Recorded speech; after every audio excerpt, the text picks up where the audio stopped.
proud of is that I did serve my country, and I did it voluntarily all the way through.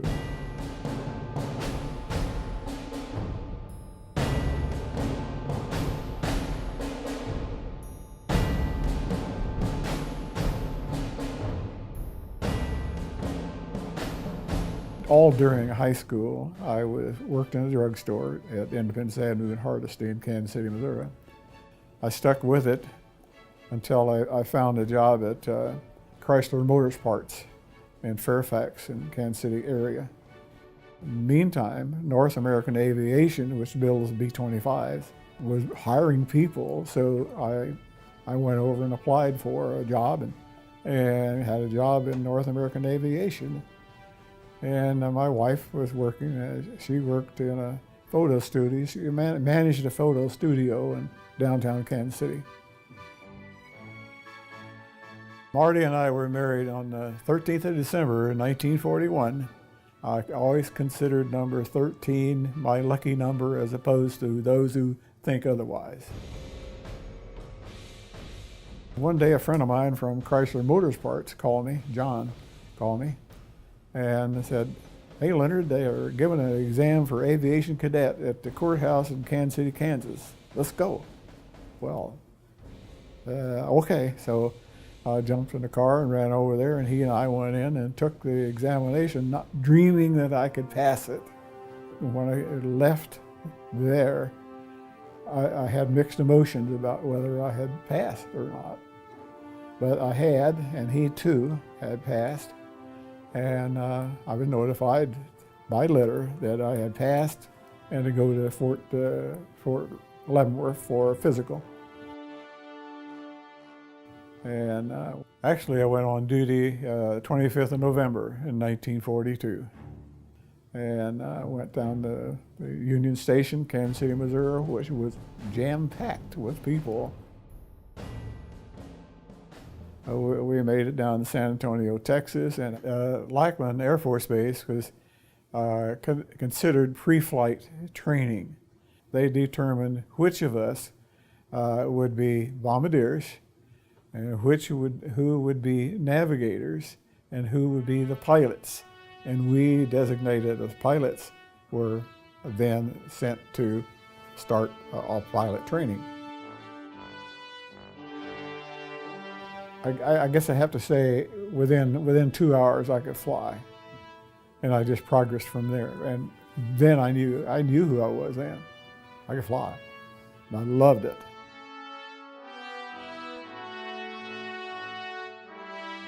I had been recommended as a fighter pilot several times, along the line. So I thought, well, I'm going to fighters, but I didn't. I went to B-24 aircraft in Liberal, Kansas.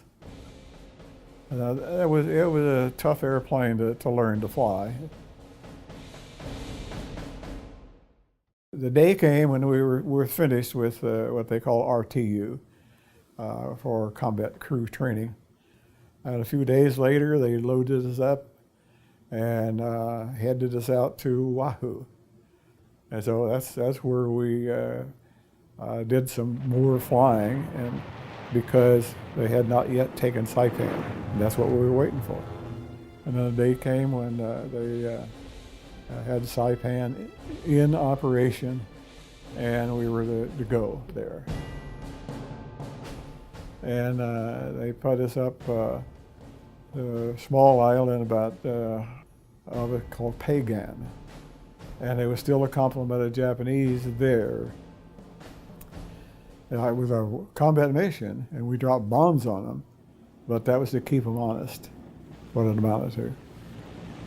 But the first mission, I was lucky to get that as the first mission.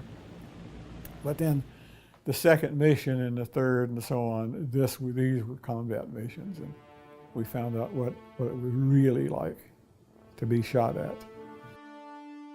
We could only go as far as Chichijima, which is the furthest north, our target. So it was either Chichijima or Iwo, and mostly Iwo. But Iwo Jima was always dangerous, and it was very, very dangerous in the beginning because they had fighter planes. And we didn't have a fighter cover. There was no fighter that could go with us. So we were first always, when we approached the island, we were attacked first by fighter planes. And their mode of attack was always coming in from in front of you. They'd be coming out of the sun at 12 o'clock high, just like the title of a movie. And you could see their guns flashing as they're shooting at you. And, you know, hear my guns going off, shooting back at them. I could see tracers, I could see all that stuff. Occasionally they would be carrying a bomb, and they would release that bomb. And I watched those bombs come tumbling down towards us, and go by. One hit from those, you're gone. But the number of missions when we got there was 25. So we were flying, and when we flew the 5th mission, by the time we got back, they had already raised it to 30. So we flew 5 more missions, and they raised it to 35. And eventually they got to 40. That was the total that you'd have to fly. So I flew 40 combat missions. Then I flew out by myself, flew back to San Francisco. I got into San Francisco and started looking for transportation back, and I got a ride into Forbes Air Force Base. And I had my wife and my sister meet me there and then bring me to Kansas City.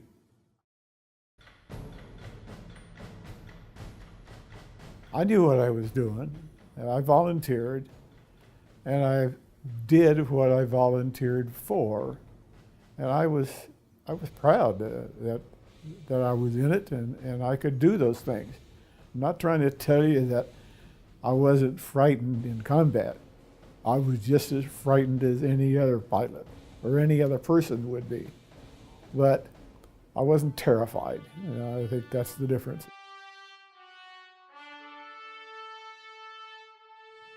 So I'm home, and I already had the orders with me to proceed after 30 days to Miami Beach, Florida.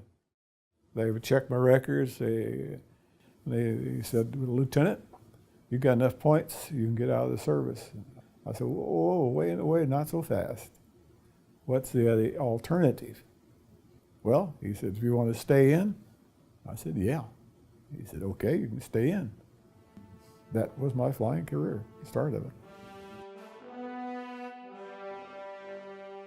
They assigned duties, extra duties for me. I was a base supply officer. I was a chemical warfare officer. I was a weather briefing officer, and I was a pilot. And the day came for me to retire. So after 22 years of being in the Air Force and flying in the Air Force, and finally getting a flying job that I really loved, I decided it was time to call it a day and retire.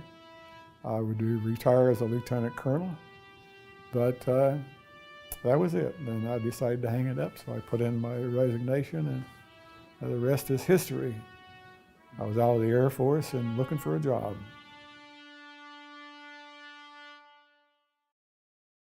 After I retired, and I decided that I wanted another job of flying, and so I put out some feelers several different places. I got a call from TWA.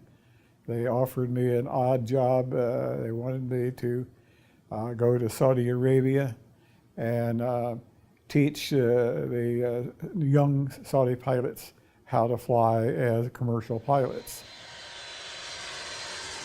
We actually enjoyed the life.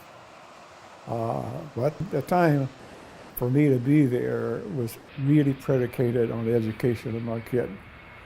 So I came back and put him in school here, and I reported into TWA. And I was an instructor in the training center of Kansas City, Missouri, downtown. So I had another career started, and as it turned out, I finished my career with TWA after 16 years of really nice work.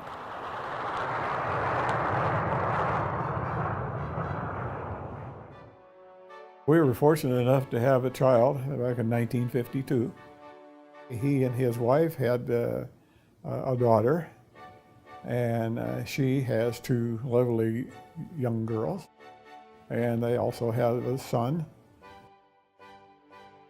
So my family has grown, but not greatly so, but quality-wise, first class.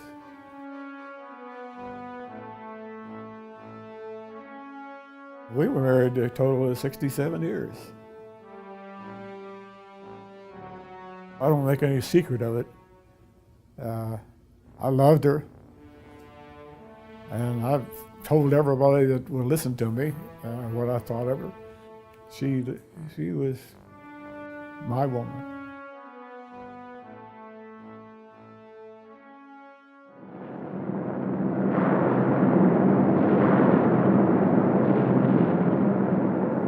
I suppose looking back, I would like for them to understand that although many of us were volunteers, we didn't really want to go to combat.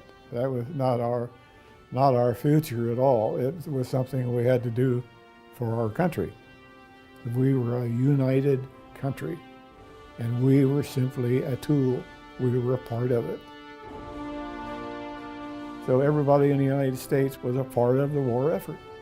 And we were simply the ones that faced the enemy, the way I looked at it.